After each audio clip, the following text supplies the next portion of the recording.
So the first thing I'm going to be tackling is the project narrative, and the reason I put this first is because I think it's like one of the most important things when thinking about any kind of render. Specifically, the ones I'm going to show you are actually part of a module in my 4th year, which was completely centered around rendering. So I think about 2 or 3 months into the year, we had a module called Feature Representations.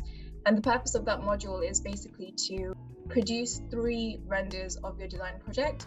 And I think initially it was quite difficult because you're kind of thinking, I'm not really, my design project isn't really resolved. How do I go about creating sort of final renders for that project? So you kind of really have to think about the ideas behind it, the concept, and what kinds of things you're trying to convey in an image.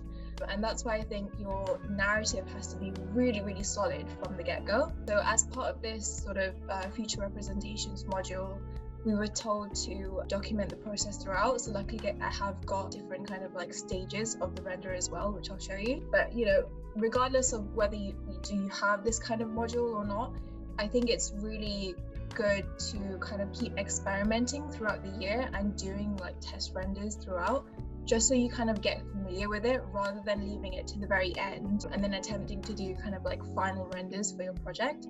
So I'd say, the earlier you can get stuck in with it, even if it's kind of like very, very simple. At one point, I was also doing stuff like finding 3D warehouse models, so they're already set up, like placing kind of like a view or a scene within that 3D model and then just like test rendering it. And that allowed me to kind of experiment with materials, lighting, that kind of thing. So even if it's something as simple as that, I would highly recommend just testing it out to get familiar with like how long stuff takes and how you might go about doing things, and so on and so forth. So in terms of project narrative, I think the initial kind of like questions to think about is stuff like, is there already a theme or color palette present in your work? So what I did was, after I did my first render, it kind of set the tone for all my other renders. So that was, early on in the year, and then also for my final drawings. So it kind of had this really like bright, colorful kind of theme to it. And I did actually have most of them are sort of day renders, but I did have a nighttime render as well. So I think it's really good to think about having different variations of renders within your work, because that's going to really show off your skills again and help you to kind of like push out, rather than just doing one render and then duplicating that same process for your other ones. And then, as I mentioned before, the split between like model elements and stuff that is added during post-production. So what I mean by that is, obviously you've got different kinds of 3D models in your view or your composition, and obviously you're going to try and render all of them, so you kind of like have to think about the lighting, the position, the materials for each one. But once you render it, it's kind of like a complete thing. Whereas if you're adding in something like greenery, for example, it's probably best to do that in post-production, just because you don't want the file to get too heavy. So you have to kind of really be smart with how much you want to do in your 3D software and how much you want to add in later on in Photoshop. There is no right or wrong, it's just dependent on your skill level and how much time you realistically have. So if you just want to do a really simple clay render without any materials, and then you kind of want to do a whole bunch in Photoshop later on, that's a completely different workflow than one I'll be showing you, where all my objects are kind of like modeled. I've modeled them myself, or tweak them, and then in Photoshop it's kind of like 2 or 3 layers to kind of enhance and tweak the final drawing. So I think that's something you need to think about really early on. But if you don't have an idea, that's totally fine. I think obviously your first render is kind of like making like a first pancake. There's bound to be like some things that go wrong, but it's kind of like a tester. And then another thing to think about is whether there's a key idea present in your drawing. So what I mean by this is, usually you see a lot of students kind of do a render of their entire building, which is good, it's fine. And you've kind of got like surrounding context and that kind of thing, but it's not really saying much. Whereas if you take the time to really set up a scene and kind of like craft this really nice view, it kind of conveys an idea or a sort of atmospheric element within your building, which I think is much more interesting to show. So I really love doing like a series of drawings. I've done that for my undergrad and for this year as well. Obviously, you don't have to do that, it's just an idea, but it's good to think about, so then you can kind of like think about the similar like tones or similar like elements that you're using throughout that series. And then lastly, the orientation of your render. So this usually depends on what your portfolio is in, whether it's portrait or landscape. But obviously there's no kind of like restriction. I think it's just something that you should be thinking about early on. Obviously, as you go along and kind of like actually do the renders, you can test it out and test out different compositions and see what works best. Use like reference images and that kind of thing. So there's a lot of like trial and error also that goes into it. But yeah. So these are a couple of my renders. Again, these are all done in SketchUp and V-Ray with a little bit of Photoshop post-production. This one on the left is probably my favorite. And, you know, these are all of the same building, but they all have, so one thing really like important to note is that these are all their own 3D model like files.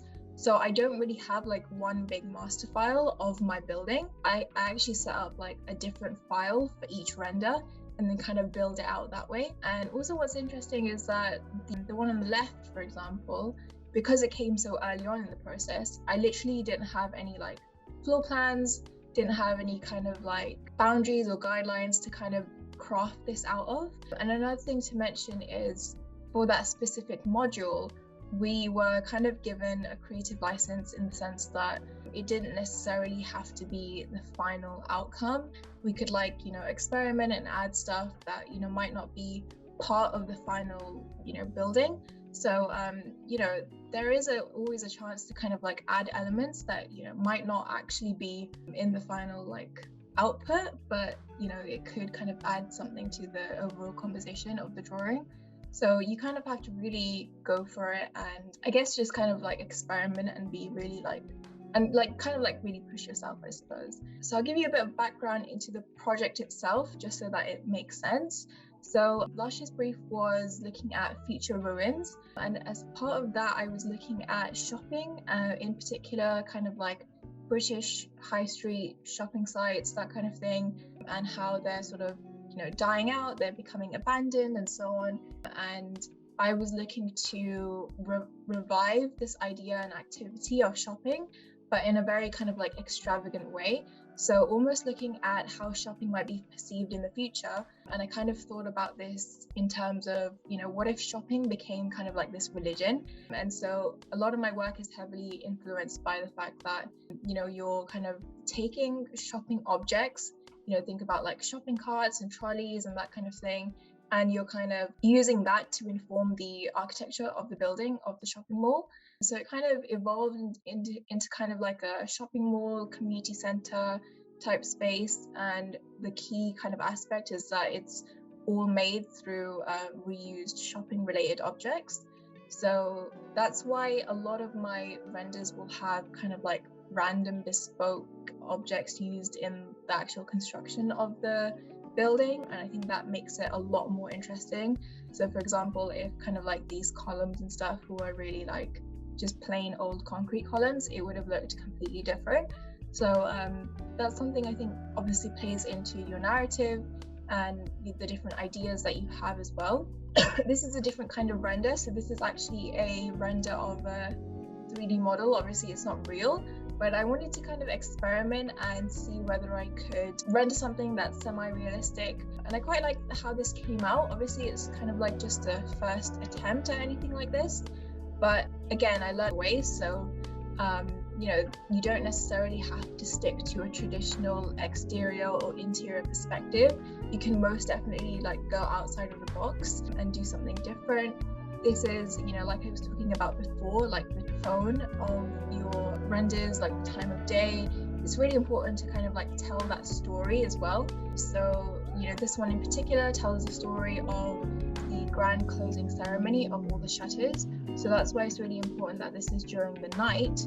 And then also you've got this really nice like neon glow, the lights, the street lights, that kind of thing, the rain, and it all kind of like adds to this atmospheric sort of element, I suppose.